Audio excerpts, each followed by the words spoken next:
Thank you so much, sir, for your time. Well, first of all, thank you very much. Mr. Njonjo had been unwell for quite a while.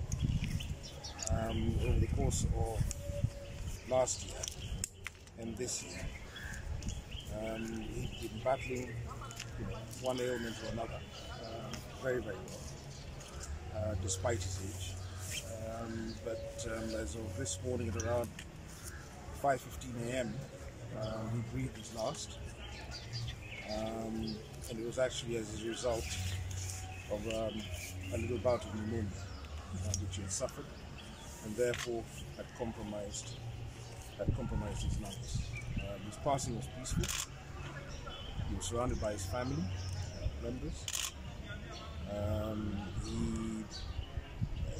As late as yesterday or last night, we'd had some very interesting conversations together. He was lucid, his memory was clear, but he wasn't well, and he was weak.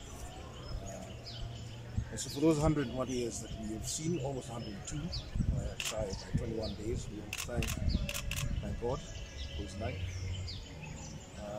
His legacy is intact, I think that is clear.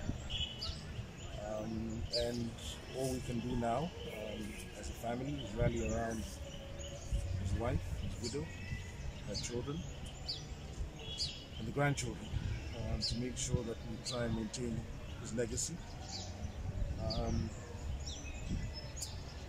do the best that we can for him. And those are the facts. Okay, and perhaps... Yeah, Mr. Njonjo, I'm sure a lot of you will know, had a long career as a civil servant. And he was also a lawyer by training. So he was a man who was very clear about instructions. And a man who was very clear about what he wanted, not just in life, but what he wanted in death as well. And part of those instructions were that we must perform a cremation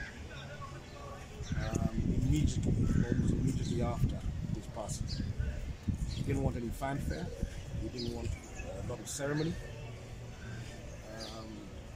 He didn't want a lot of what goes with funerals and passing of people of his stature. It was very clear that we must cremate him more or less immediately after he passed. And so, as a family, we fulfilled his wishes. We chose to fulfill his wishes, and we have now cremated him. We cremated him at around 10:30 a.m. this morning, and he is now at rest. Okay. And because I'm not an expert in it, but suffice to say that I have attended other cremations, and it's quite a good process. Okay. It's quite a good process. okay, and perhaps That's I'd bottle it and sell it, and I'd be quite wealthy. Suffice to say that he was a very disciplined individual. Some of it also must be genetics. His parents also lived to a very, very ripe old age, but I think at the end of the day, he ate well, he exercised, and he lived a disciplined life. So I would put it down to that. okay. But actually, I remember him as a father,